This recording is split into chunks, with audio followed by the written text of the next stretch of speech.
All right, jumping right in, we're doing a deep dive today, and you know what that means. We've got a listener question, and it's a good one. Always love a good listener question. Yeah, so this one comes to us in Spanish, which is awesome, so let's hear it. Sounds good. Okay, so it's, ¿qué estrategias de inversión se recomiendan en el libro? Céntrate en cosas concretas, prácticas, y que pueda aplicar cualquier persona. Okay, so for everyone out there, that's what investment strategies are recommended in the book. Focus on things that are concrete, practical, and that anyone can apply. Awesome question. Right, and it's perfect because the book we're diving into is all about FU money. Okay, yeah, no, that's a term that can definitely raise some eyebrows. Yeah, it might sound a little aggressive, but honestly, it's a powerful concept. It's about achieving financial freedom so you can, make choices that align with what you want, not what you're forced to do by circumstance.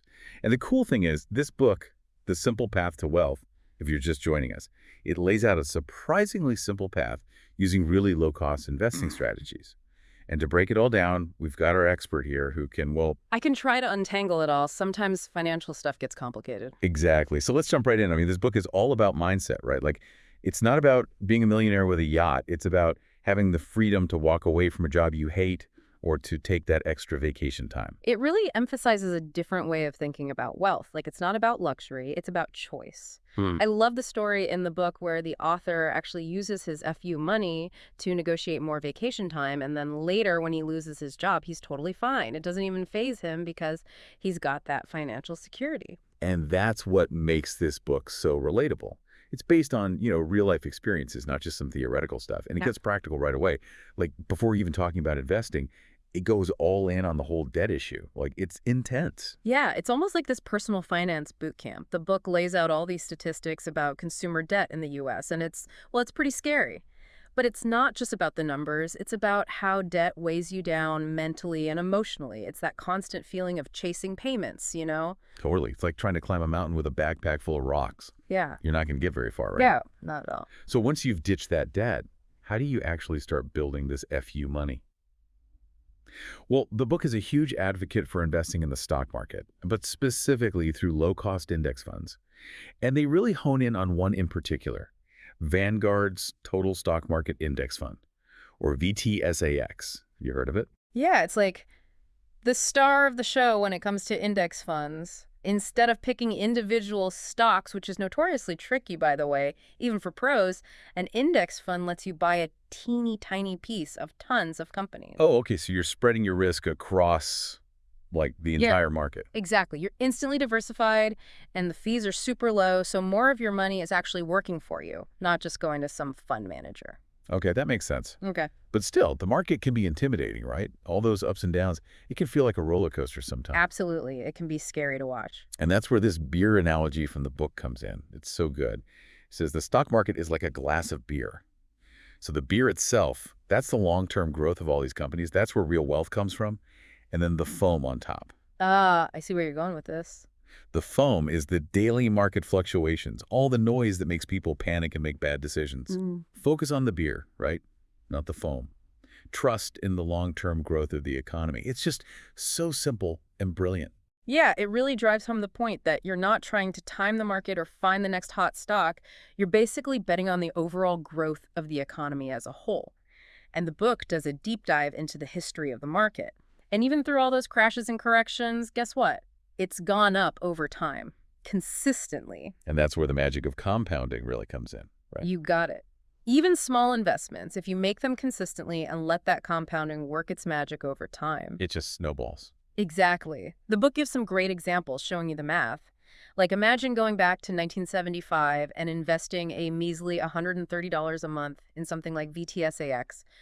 By 2015, you'd be looking at almost $1 million just from consistent small investments. Okay, at this point, I'm thinking I need to hop on that VTSAX train like yesterday. But hold on, the book actually outlines two main stages of investing, right? Oh, yeah, that's important. So you've got wealth accumulation, and then you've got wealth preservation. And they're, pretty different. So which one you're in depends on where you are in life, right? Like, if you're younger, you've got more time to, ride out the ups and downs of the market. More time for that snowball to grow. Exactly. But as you get closer to retirement, it might be time to shift gears a bit.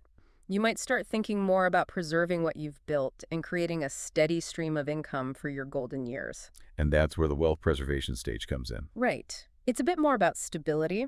The book recommends adding in some bonds for that, like VTSAX, that's Vanguard's Total Bond Market Index Fund, if you're taking notes. This whole idea of different investing stages was a huge aha moment for me. I had to really think about where I am on that spectrum.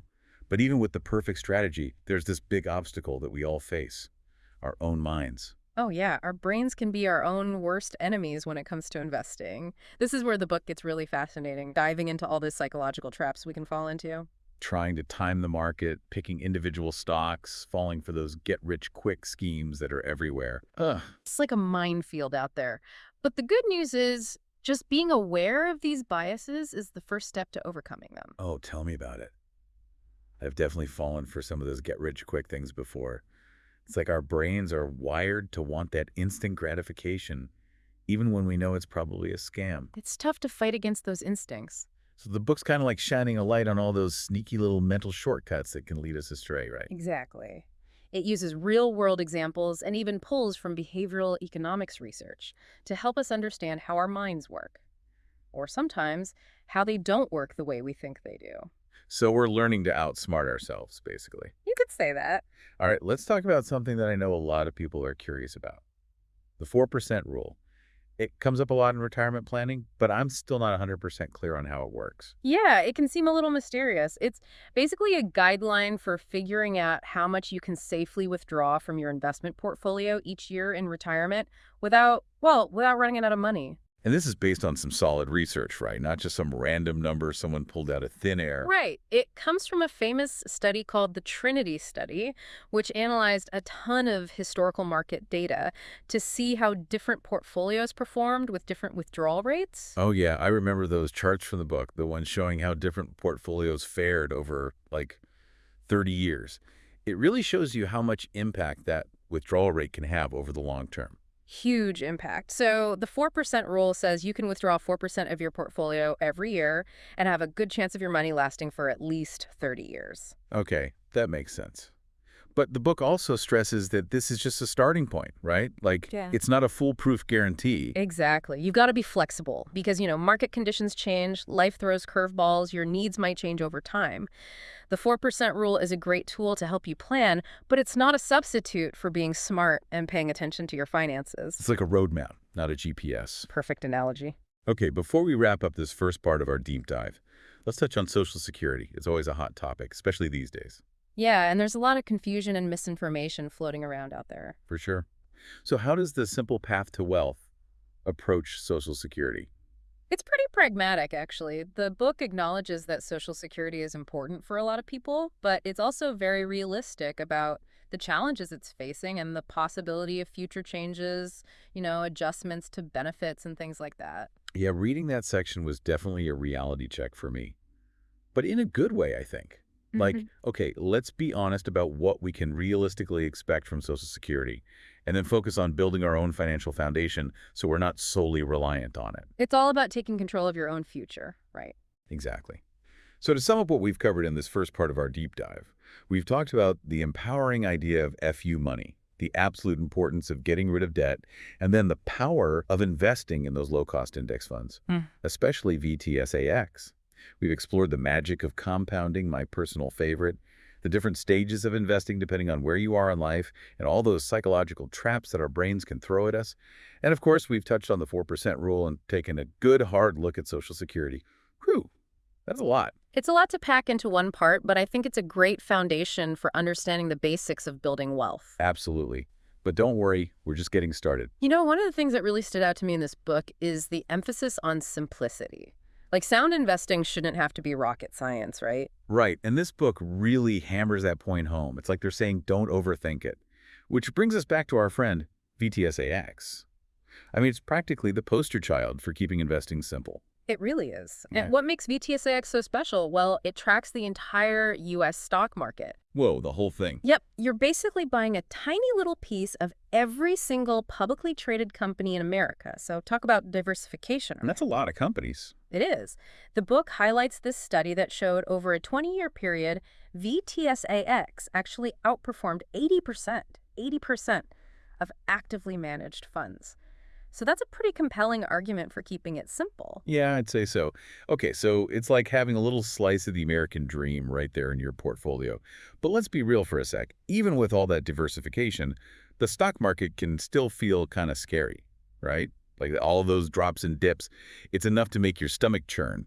Oh, absolutely. I don't think anyone enjoys seeing their portfolio take a nosedive. Right, but remember that beer analogy, right? The beer is the long-term growth, and those drops, those are just the foam, the short-term stuff that doesn't actually reflect how those companies are really doing. Exactly. The book's big on reminding you to write out those drops and resist that urge to, panic and sell everything. Easy to say, but a lot harder to do, especially when you see your hard-earned money seemingly disappearing. Any tips on how to stay calm during those market freakouts? Well, the book really stresses the importance of having a clear investment plan and then actually sticking to it. So it's kind of like having that roadmap, right? Exactly. Like, if you know why you're invested in a certain way and you're confident in your long-term strategy, those short-term dips become a lot less scary. Makes sense. You're not getting swept up in all that daily drama. It's about that big picture perspective. But the book also acknowledges that your approach might need to change as, life goes on, like shifting from that wealth accumulation phase to wealth preservation, remember? Yeah, and as you get closer to retirement, your priorities might change too, right? Like instead of focusing on maximum growth, you might be more interested in generating a stable income to actually, live on. Yeah. And that's where bonds come in handy. The book recommends Vanguard's Total Bond Market Index Fund, VBTLX, as a good option for that bond exposure. It's like adjusting the sails on your ship as you go, right? You need the right tools for each part of the journey. Okay, here's where I need some serious practical advice.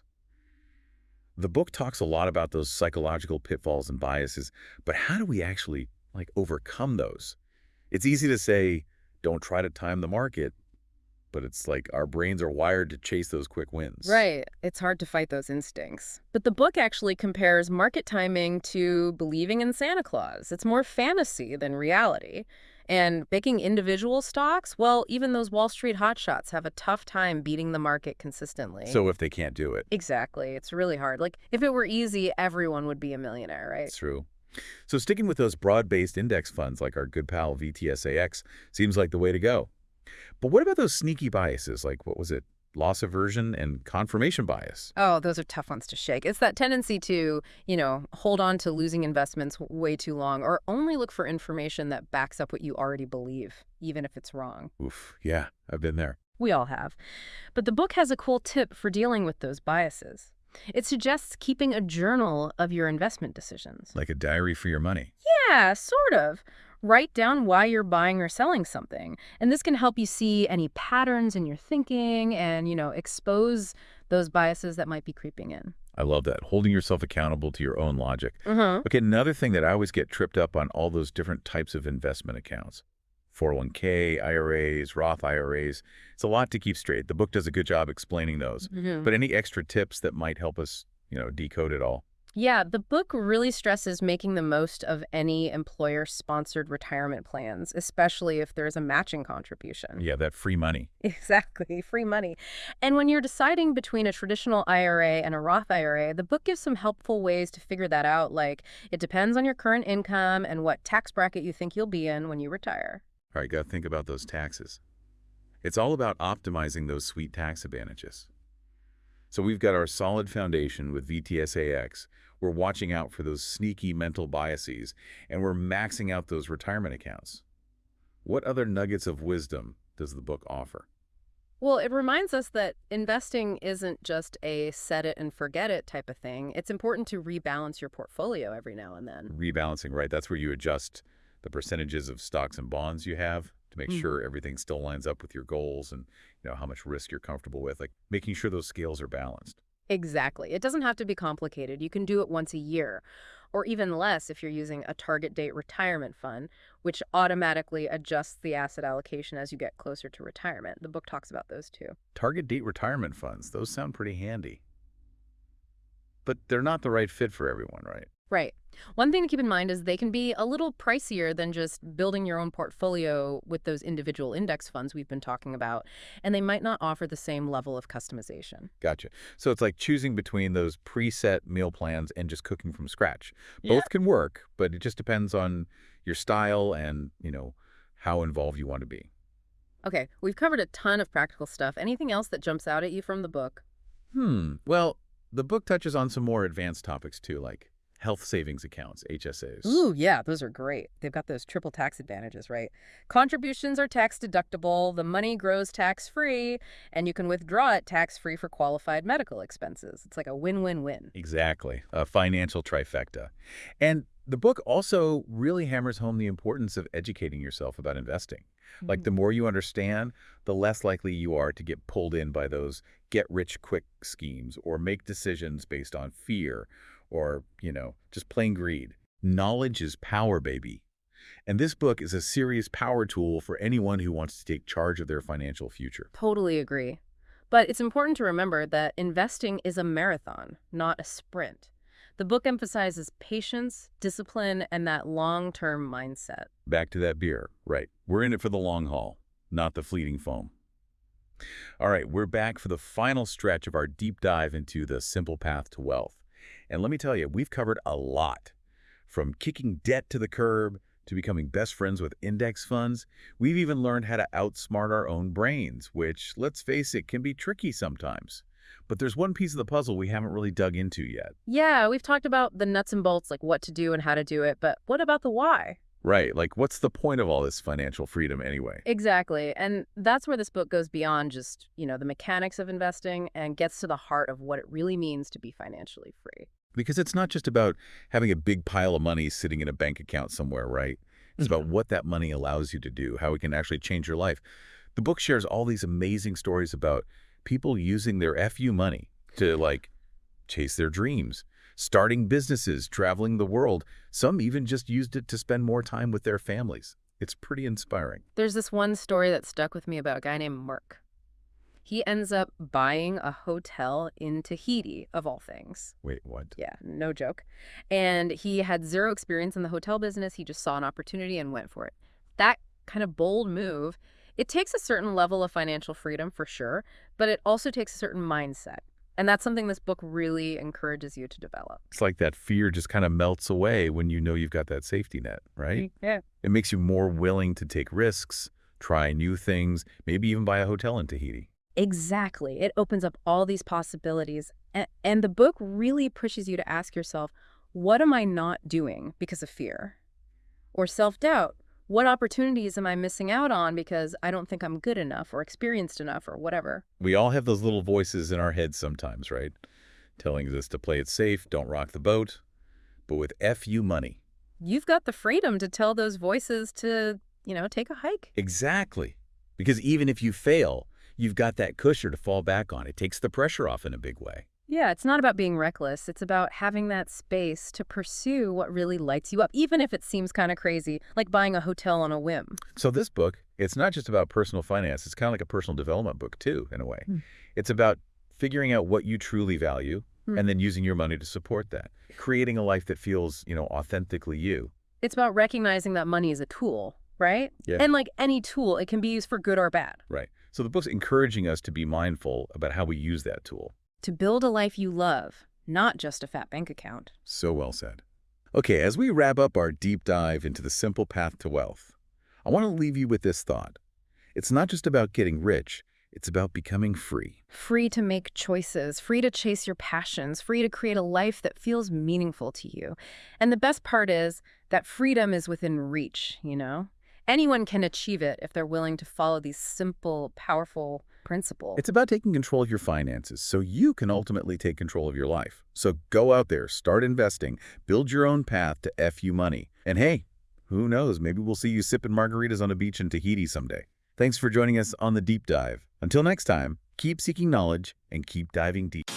Thanks for tuning in to Books to Riches. We hope today's insights bring you closer to financial freedom. Remember, knowledge is power. Keep learning, keep growing. See you in the next episode.